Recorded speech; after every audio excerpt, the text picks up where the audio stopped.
Hi everyone, welcome back to the channel. Thank you so much for coming and for listening to the videos, for watching the videos, for commenting, for liking, for sharing, and for subscribing. I love you all very much, and I welcome you all with open arms. Whoever you are, wherever you are from, you are welcome to subscribe to this channel, to comment, to share, and to subscribe and make other people subscribe. Okay, so I'm building the channel. I hope you guys are doing good though. I'm glad that the most recent heat wave is over. I think it's cooler now in the UK, especially a bit cooler, and we are feeling a bit better. I hope you're all doing well and looking after yourselves. Keep your fluids up, rest in the heat, and try and chill. I feel that everything is gonna be okay. Okay, so today this episode is absolutely fabulous. It is fantastic. I had a few titles that I needed to go through after my most recent video about Titan, and with the Titan video there was some technical difficulties, and the background music kind of overtook the video in some parts of the video. So I do apologize for that, but if you lower the volume you probably will hear me. But I mean, this episode is amazing. And it is, I was gonna do Saturn after Titan, and then like the Saturn, the planet, and a few other moons. But then the spirits and the ET I was gonna say surprised me by asking me to talk about the Trappist 1 system, which I believe is being looked at now by the amazing people in NASA and scientists to try and figure out if there's anything there, like if they can detect life there or so on. I mean, it is amazing, and I have been seeing this on the news for a while, like especially on YouTube. People have been talking about Trappist 1 system for years, but I think that it's a very interesting system anyway. It falls in the constellation of Aquarius, which is my star sign, if I'm correct, and it is amazing. The things, the ET messages and revelations about this system were amazing. They came now, and they came in very like it was a lot of downloads, a lot of information, a lot of new information, things that I wouldn't have thought about myself. And I saw a lot of visions, so there's going to be a lot of information.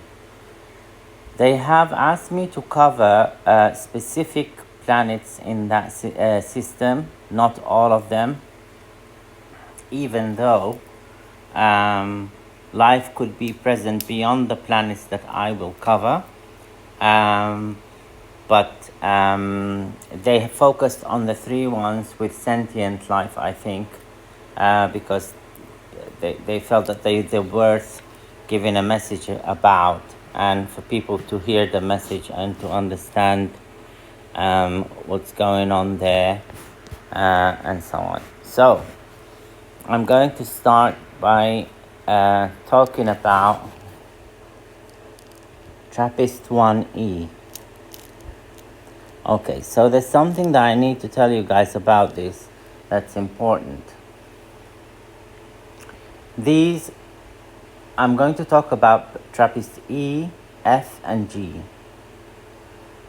Apparently, according to the ETs, E and G, the planets Trappist 1, E, and G, are under the control or sovereignty of Trappist 1F.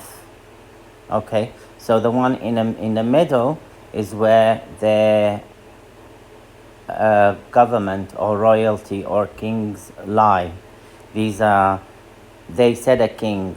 I don't know their system. I don't think it's anything similar to ours in terms of hierarchy and so on, but it's comparable to a king is living on F. But I will talk about E. Now, E, there is life on Trappist 1E, okay? And it is both on the land and inside the oceans of Trappist 1E. There are insect-like creatures that I saw in visions that would be quite frightening to the regular person. Obviously, I've seen so much in my life. I'm no longer afraid of anything, really. I'm grateful to God because He's given me this strength now and the ability to see these things without getting shaken. But there were insects on the land. They're very hostile.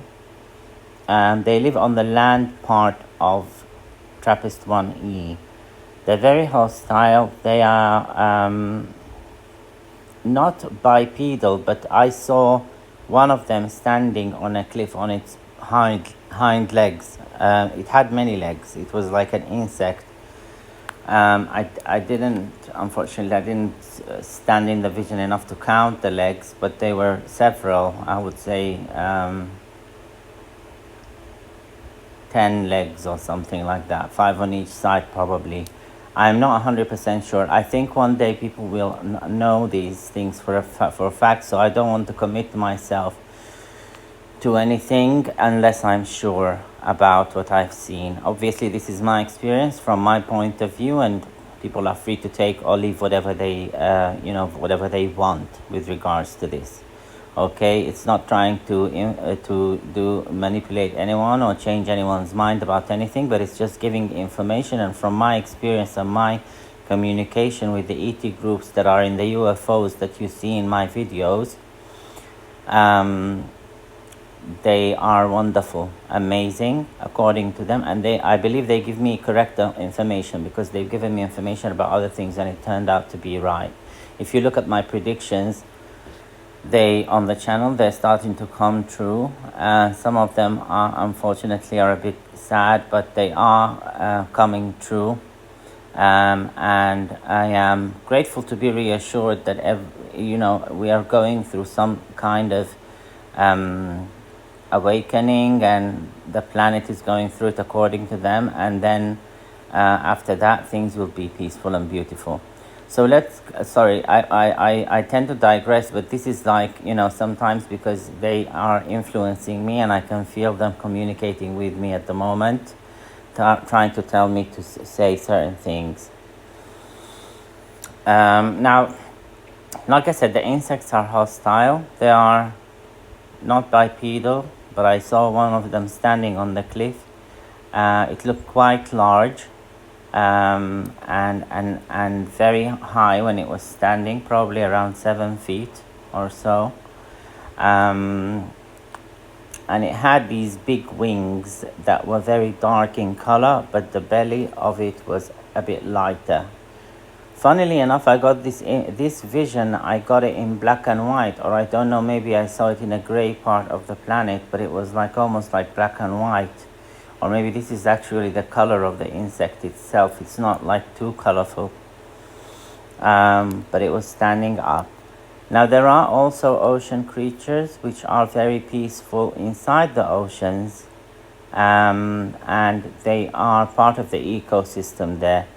The insects are not the only creatures that are on the land. I saw another creature on the land that looked like an elephant, but it was like a very short kind of elephant. Like I didn't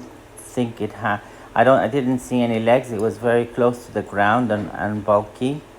It had a trunk like an elephant's one. It had 3 of them at least.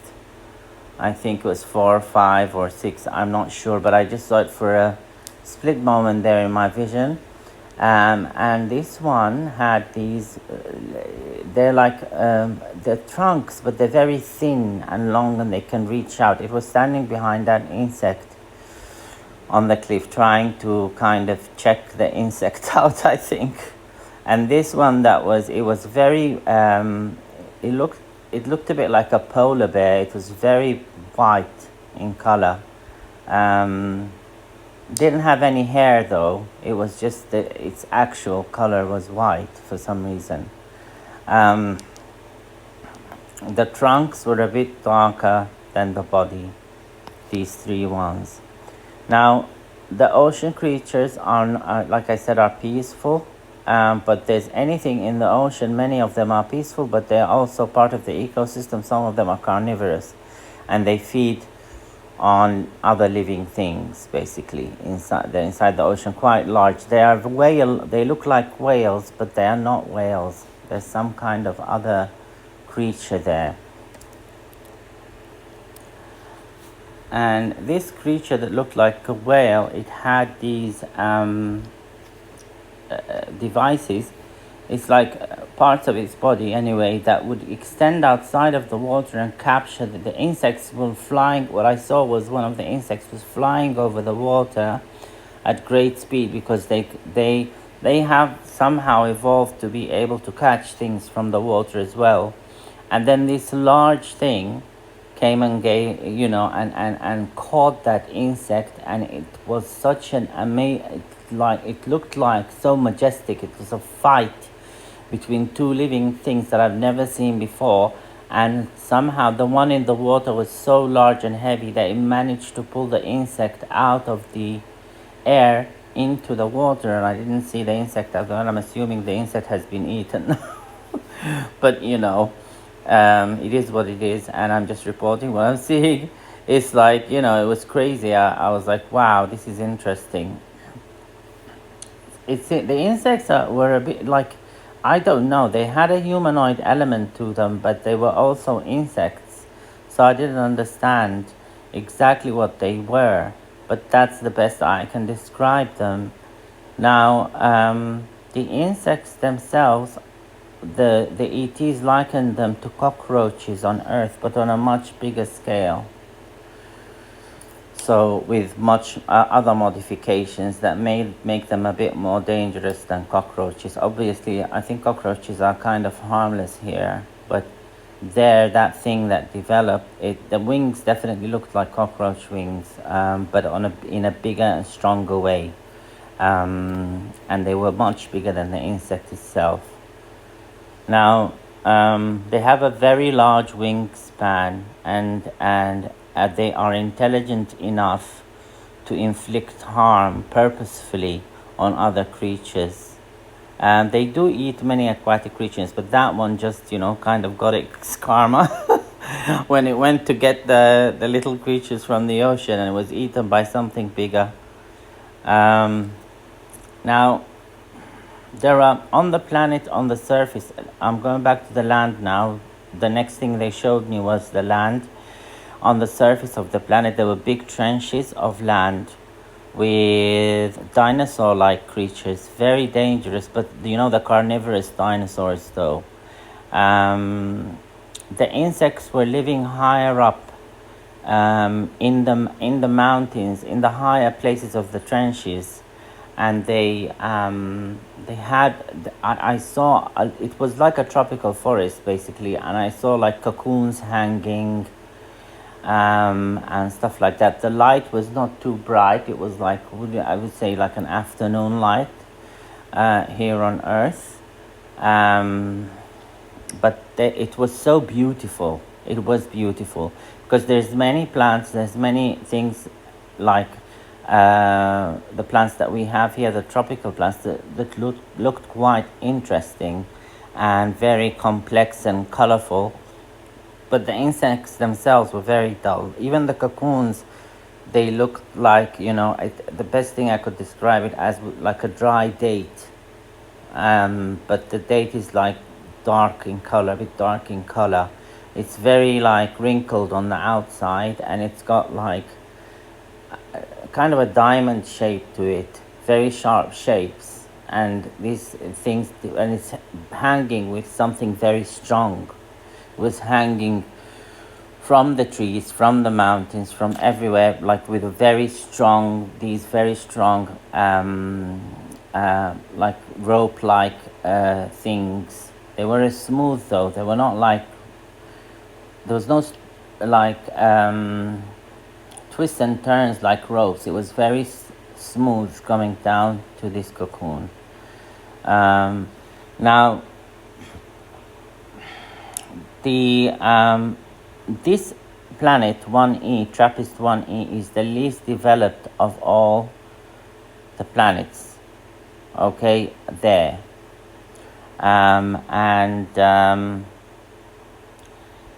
They told me, the ETs, that life evolves or grows on the side of this planet that's facing the sun. Apparently they're tidally locked or something, so the light does not reach all of the planet. But they said that the dark side of the planet, then it moves on to the dark side of the planet, but the dark side of the planet, and there are creatures there, but the dark side of the planet is not totally dark. So they said that there is, if the one facing the sun or the star was in that solar system was like afternoon light, the dark side would be like evening light, like it's not that dark. Okay, so things can live there on that side.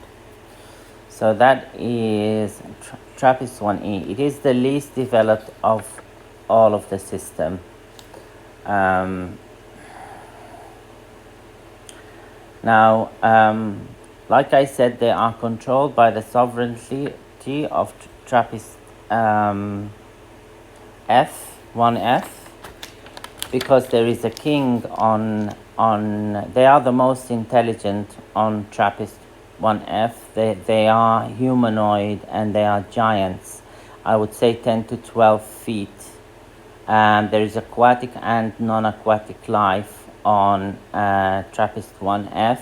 It is an extremely beautiful place and very peaceful place. Okay, so the one that I've described now, Trappist 1E, is the only one with really hostile creatures on it, and whoever's controlling this system that's on Trappist F, this king, they are amazing, by the way. I'm gonna go more into it in the next episode. I'm bound by time now, but they are aware of Trappist 1E, and they have things that they do there, and they get some kind of sustenance or stuff that would help them live, basically survive, from Trappist 1E. Okay, so I'll leave it here, you guys, with this episode. It was an amazing revelation. It is an amazing revelation, and I am so incredibly gobsmacked by it, because it's such a beautiful design. You'll see it from when I talk about F and G in the next coming episodes. I'm sorry this one was a bit dull and negative, because this one is, I mean, it's not dull and negative, it's interesting, but it's still not like all that lovey-dovey and stuff that's beautiful, and but it's all beautiful. It works together they work together as a system, these three planets, and they are controlled by the planet in the middle, which is planet F, and the creatures on it. So I will talk about it in the next episode. Hopefully it won't take long for me to do the next episode, but this one was about Trappist 1E. I hope you guys have enjoyed this a lot, and I hope you have found this information inspiring and stimulating to your minds and to your souls. And I think NASA will find something that is connected, that is a kind of a proof of life there. I also had a vision about that. I mean, the ET said to me they're going to tell people the truth this time about this one, because I think it's going to be quite profound. And maybe it's time. Maybe it's time for people to know on a bigger scale, you know. So um, please stay safe. I do love you all very much. And remember to like, share, and subscribe and comment. And if you've had any visions or experiences like me, please let me know in the comments. That will help me feel that I am not alone in this. But I do know I am not alone, because deities have told me there's many people around the world who they have communicated information like this too, whether it's the same information or different information. But if someone comments with the same kind of experience, I'm going to be so happy, because it means a lot to me to not be the only person who has this. But I am grateful that I've been given this opportunity. I love you all so much. Stay safe. May you always be blessed, and may you always be healthy, wealthy, loved, and cherished. And may all your wishes come true. I will see you guys in your next episode. Thank you.